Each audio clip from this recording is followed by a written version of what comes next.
Bartos Group of Premier Plus. Hi, it's Mary Bartos with the Bartos Group of Premier Plus Realty, and I am here joined by some amazing women. And today we're going to talk about what's happening in Collier County and what we're going to do with our children. We're faced with a lot of decisions today in today's COVID world, and these ladies are going to weigh in, and we also want you to weigh in. So before we do that, I'm going to introduce Michelle Beeson, Michelle, Isabel Nunez, and Liza Bursich. And Michelle, talk about some options and tell everybody what that is and how it relates to us. Yeah, so first of all, I'm Michelle Beesing. I live in Collier County. I live in Naples. I was born and raised here. I went to school here, and my kids go to school here.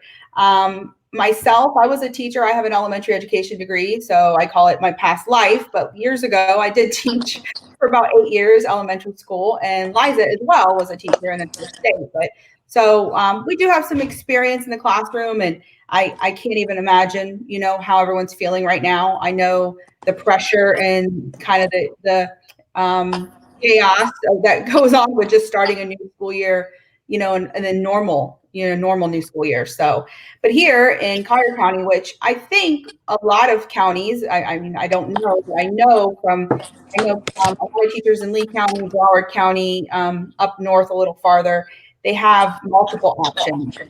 So I'm going to start. We have 4 options here in Collier County. All of us parents have to choose by July 27th how we would like our children to go back to school.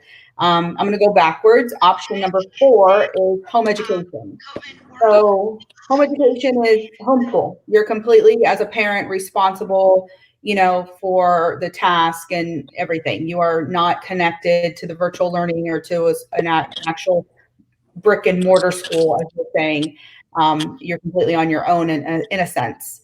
Option 3 is the Collier Academy full-time flexible. That's the word there we want to use, flexible virtual learning. It's much what I have read online and been talking to a lot of people, what we experienced when school closed last March, where, assignments will be given a due date, things will have to be done.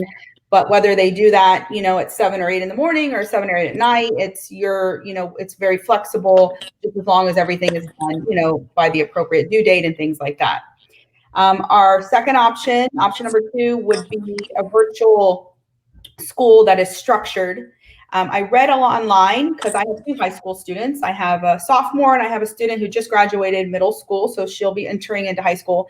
And this would be very structured, as in if class starts at 7:10 in the morning, they need to be logged onto the computer, logged onto the laptop that is going to be issued by the district to every student.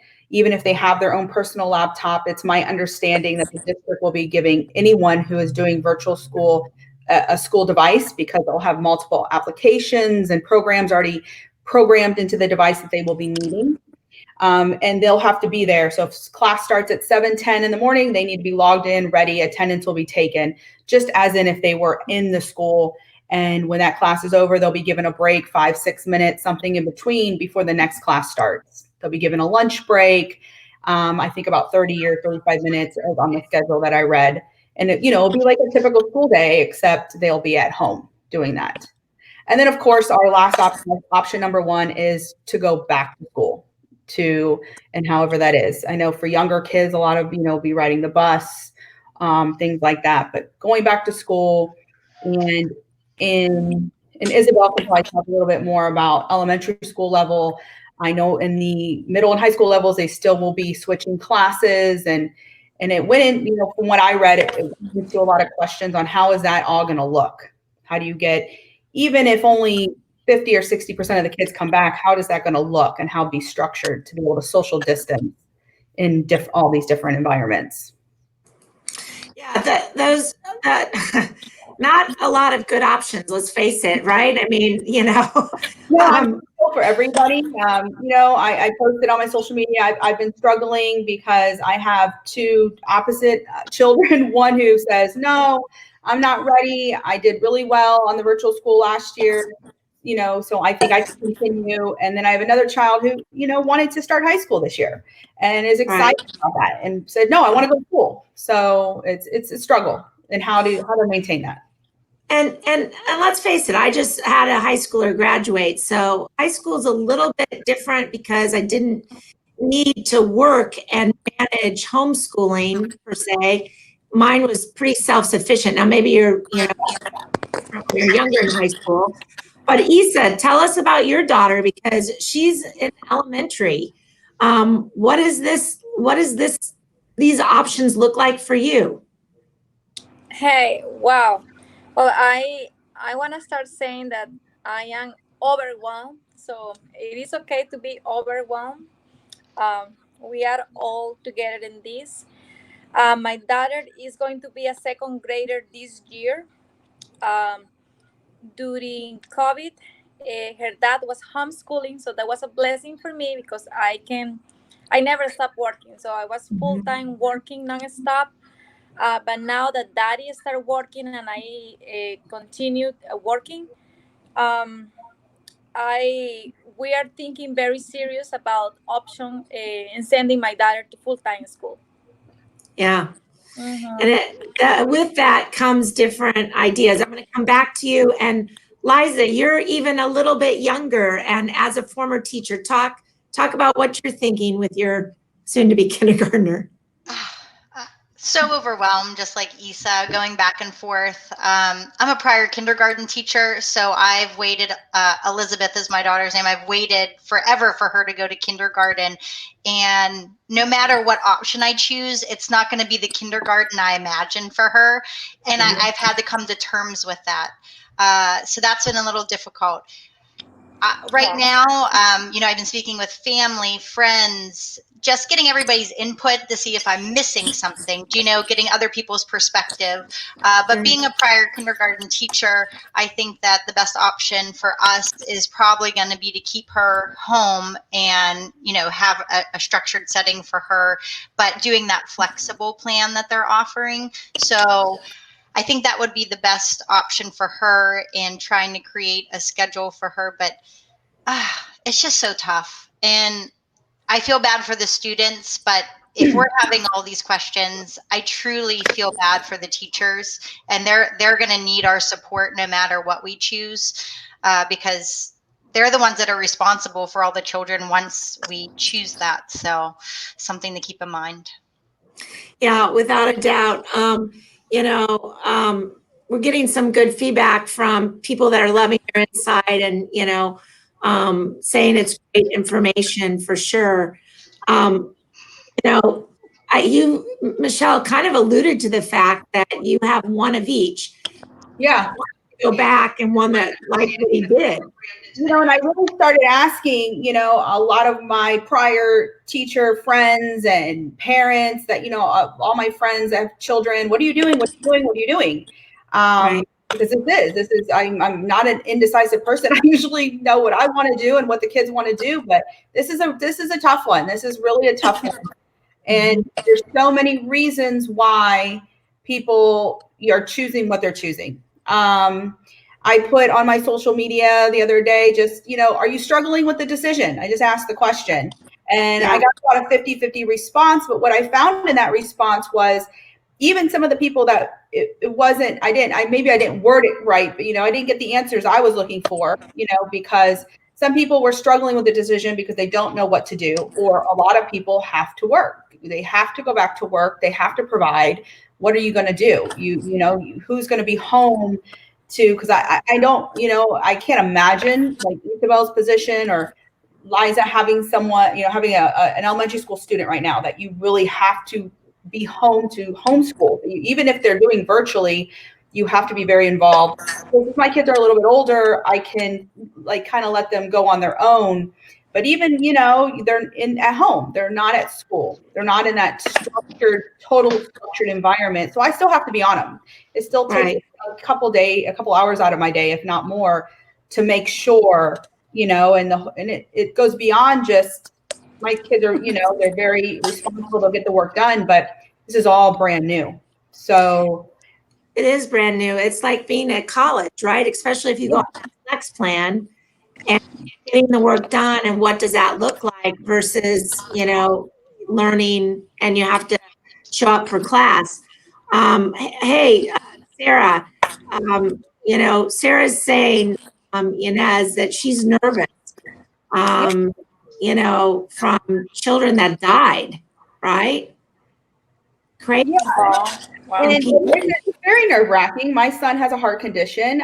We took him to the cardiologist recently. The whole process makes me nervous as a parent. Yes, of course, we know the statistics. We know everything that has been said about, the children are less likely and all of that, but it is still there. It's still a possibility. And who wants to be that parent, right? That says, a lot of people say we just have to go on. We have to go on with our lives. The kids are going back to school. I'm going back to work. But, and no matter what your decision is, what's right for you, what's right for your family, there's always the possibility. And that is scary. It's scary for a lot of parents, a lot of moms. You're spot on. Make sure you comment below, because we want to hear from you as you're thinking about doing, as we all wrestle with this decision.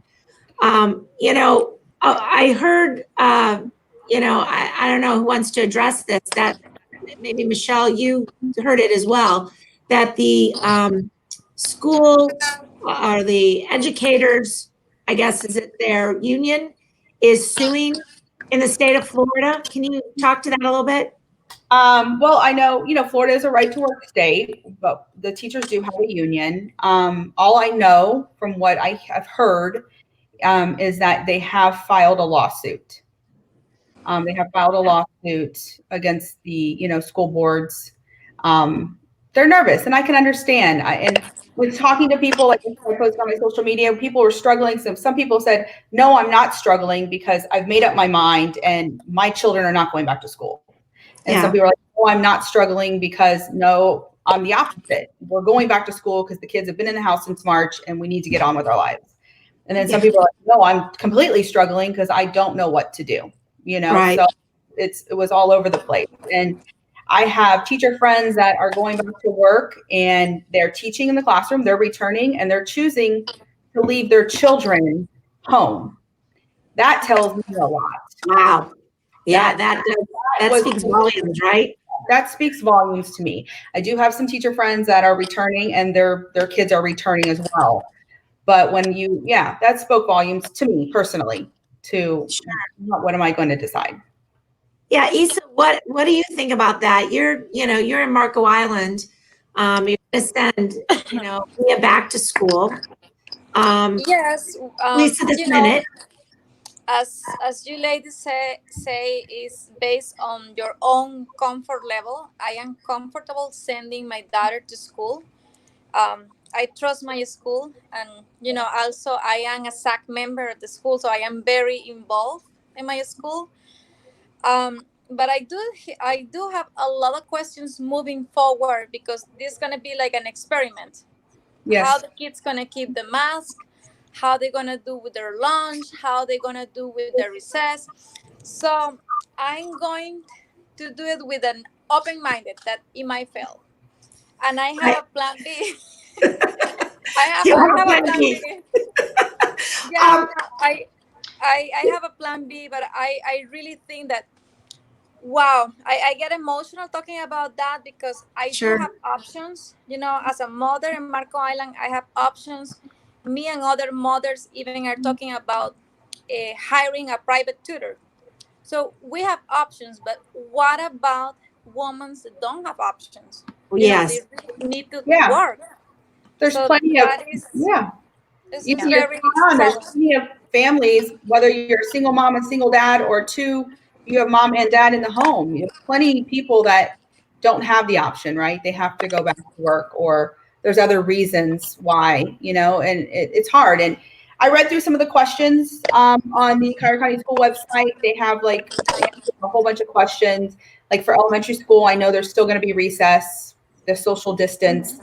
There's going to be lunch. I think K through 12, I'm more than sure, is going to have lunch in the classroom. But then they talked about how are you going to try to social distance at a bus stop or in a bus or in these, they'll do the best they can when they're coming and going, but they were very honest. We can't. They're going to say, they said, we're going to have the children social distance at the bus stop, but I've been a teacher. I know how it is. I taught 4th and 5th grade, so I know, like, you can try your best to have the kids wear the mask and social distance and do all these things, but it's going to be very difficult for them. I feel for everyone in the education system right now. I feel for them. On a lighter note, did you guys see that TikTok on the teacher that said with masks are going to have to be worn? Don't touch your face. Don't put it in. Of course it's wet. Stop touching your mask for those little ones. Right? It's going to happen. I taught kindergarten. It's going to happen. They're going to drop it in the toilet. That was one on TikTok. Hilarious. They're going to put the food in there, or they're going to blow their nose and it's going to go in the mask. So I just feel terribly for some of the teachers. I know they'll get over it. I know they'll work it out, but those things are going to happen. I mean, kindergartners are going to come up with even better ones than what the adults came up with.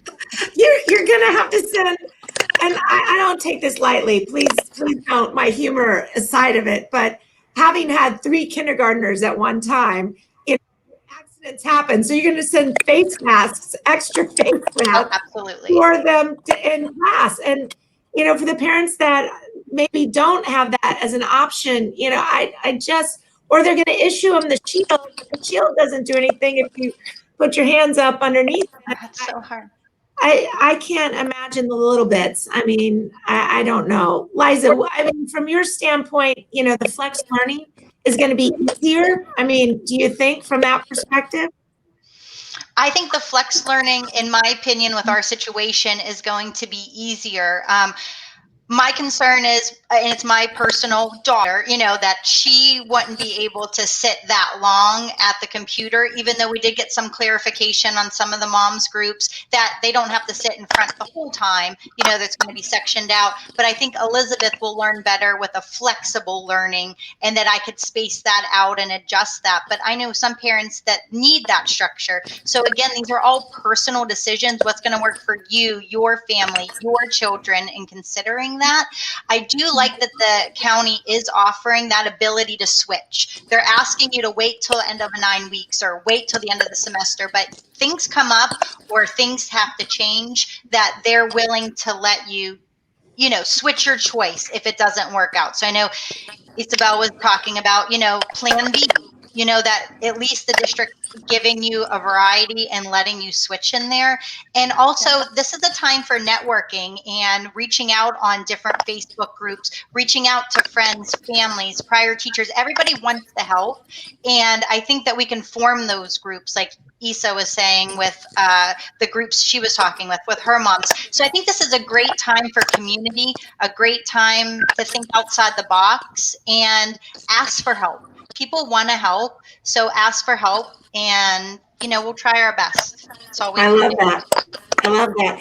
We have we have this comment from Dominique. Hi everyone, we're doing a hybrid with Carter, half in school 2 days, half in home 2 days. And we formed a co-op, super smart, for homeschool days with a group of 3 families. Moms will pick their one teaching day and the kids go to the mom's house. That's cool for working parents. So kids will transition between school classroom and 3 house classrooms. That way us moms can still work and it's not costing us. Kids get social interaction, but aren't forced to wear masks every day, only 2 times per week. Super smart. Does anybody know where Dominique is from? Yeah, I know Dominic is from Naples area. Okay, good. He's also a real estate agent with Premier Plus Realty. So hi, Dominic. Hey, Dominique, that's super smart for you guys to start thinking through that. What a great solution for folks. If you're going to continue the virtual school at home, and if you're going to start these co-ops, where do you go in your home? So that's why we've heard of so many people, right, doing home improvements and things like that.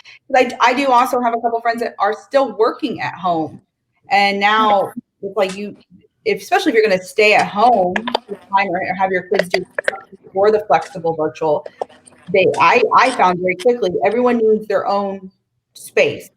Everyone's on the computer like this. Everyone's talking to somebody. Everyone's listening to something, whether they have headphones on or, but everyone needs their own space where it's quiet, where they can focus. And that brings up a whole nother, how do you do that in your house? Where's everyone going to go? And yeah.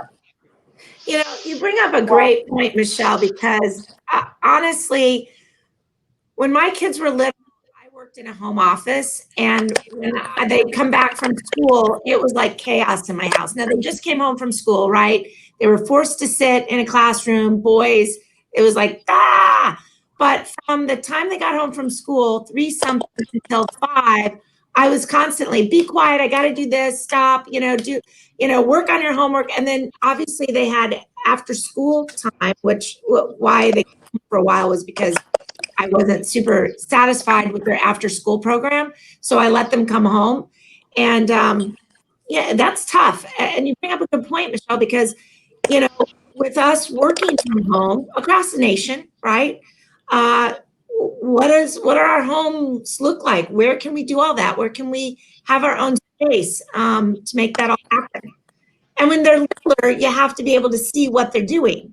So sitting at the desk next to you, if there's one, it brings its own challenge. But if you have more than one, holy mackerel. Yeah. We have a client that's in Illinois, and shout out to my friend Christy. I was just showing you property down here because she's like, okay, if we can homeschool, we'll just stay the winter in Markham.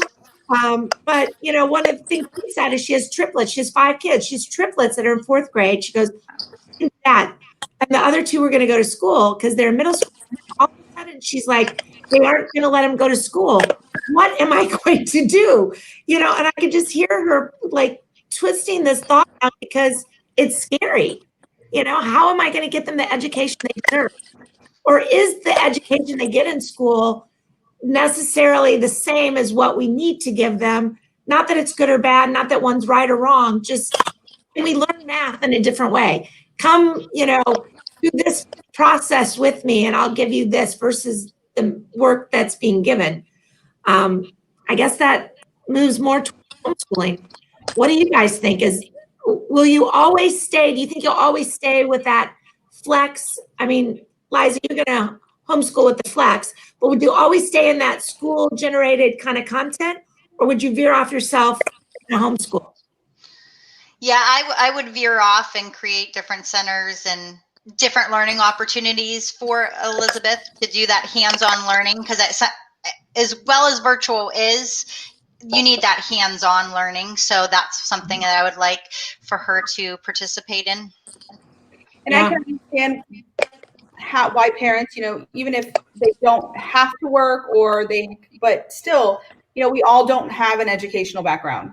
There's plenty of parents out there that have younger children who I want to keep my kids home. I feel safer if they're with me, but I don't know what to do. And, and that's understandable. And there's a lot of pros and cons on each side here. And it's a very difficult decision.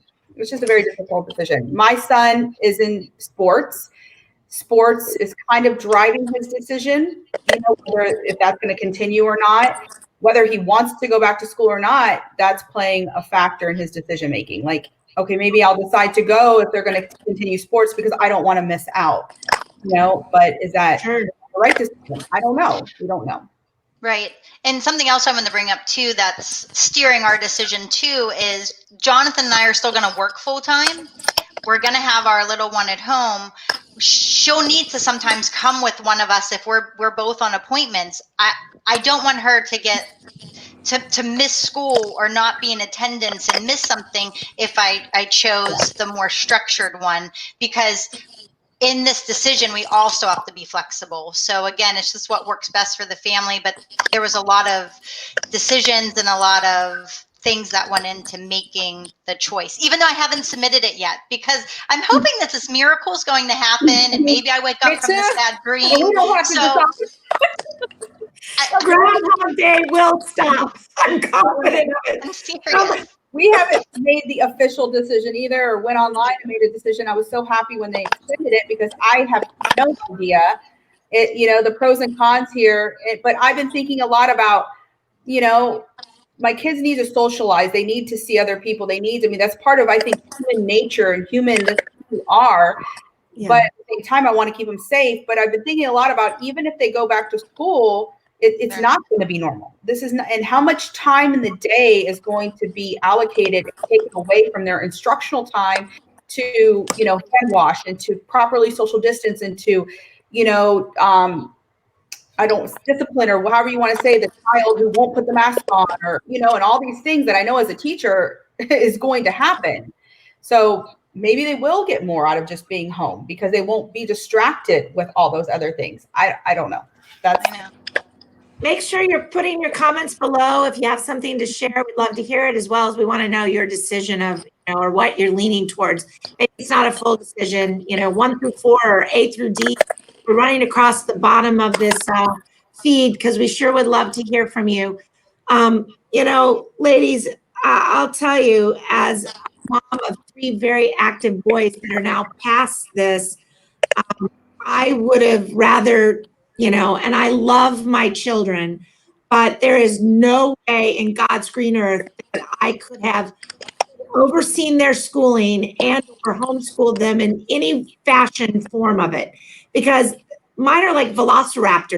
They pop up and they keep at you, and they come at you from all sides. And the best way was to separate them and put them in different classes.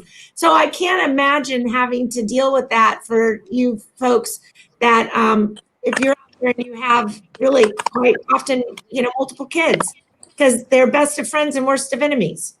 And there's no boundary in the home that, at least with boys, that somebody's going to pound somebody else. Maybe with a boy girl it's different, and with an individual, child it's a little different. But with anybody that's in that mode, boy, I feel for you. I don't know that we're ever going to see this today, ladies. What closing thoughts do you have? We'll go bound the back way, Liza. What closing thoughts do you have for the group? I would say whatever your decision is, it's right for you, but also to talk with your children about that. And they're going to take on whatever attitude or what you're saying to them. So whatever school is going to be, coming from a prior teacher and as a mother, you want it to be positive. So make it positive for your kids. Reach out for help when you need it. And I don't know. I know, I'm still a little nervous, but we can get through this together. So reach out for help, and this is a time to build community for sure. I love that. I'm going to segue from you because you and Isabel are in the same moms group, which I think we're recording to right now. I love the community that you guys have in that. Isa, what parting thoughts do you have? Oh my God, Mary, to be honest, I am very laid back. I am very optimistic person. So I'm going forward with a full attitude, and if it doesn't work, we will handle as it comes. But I do love what Liza says. Moms that are there and they're really struggling, please just seek out for help, because it really makes me feel guilty talking about my options, because I do have options. But some ladies there, they don't have options. Well, especially not just ladies, parents. So, I know that we all have our strong opinions, but let's instead just thinking about our opinions and ourselves first, trying to think about how to help. And if you see someone is struggling, just offering a solution or help. I love that, Isa, because it is tough. And I love what Dominique is doing in the fact of how they've crafted this, multi-day process, mom, school, how that all is going to work for them. That's awesome, that bringing that community together. Michelle, what kind of closing comments do you have? I agree with all the ladies here. It's hard, and everyone's going to make the best choice for themselves, and you have to. And we're all in different positions, and you may be making a choice you really don't want to either way, but you have to. And so, be gentle with yourself. You're doing the best you can. Also remember that, you know, it's even on the website, on the school website, that, you know, this was, the school systems are being told brick and mortar schools have to open. So give, you know, the teachers and everyone at the school a little grace as well. This is not 100% everything that, whether you agree or don't agree, they have decided upon. It's kind of what they're kind of, you know, some of the things being told what they have to do. You know, they have families, they have children, they have grandparents, they have, you know, at home as well. And they may be in that same position where they're there because they have to put food on the table or take care of their children or do what they have to do as well. We just need to be patient, understanding, and just make the right decision for ourselves. Well, I love that. We're seeing the heartstrings pulled on the news today that I saw with teachers that, you know, aren't wanting, you know, not that they don't love their students and be in the classroom, but they're faced with these tough decisions as well. So I know the days may change. You know, I'm gonna label this. It's not an evergreen video. It doesn't last for forever. Today is July 21st. As we make these decisions, we may have different decisions coming between the time that we make them and or when our students go back to school. So we wish you all the best of luck in your decisions. Please feel free to post. We'd love to hear what you're doing, you know, and your decision-making process, because we are a community. We need to rely on each other, as these ladies have said. We've had some folks that said good information. Thank you so much. And for that, we'll sign off. Again, I'm Mary Bartos, the Bartos Group of Premier Plus, along with Michelle Buchan, Isabel Nunez, and Liza Bursich. And we look forward to seeing you soon in the future around town. Ciao.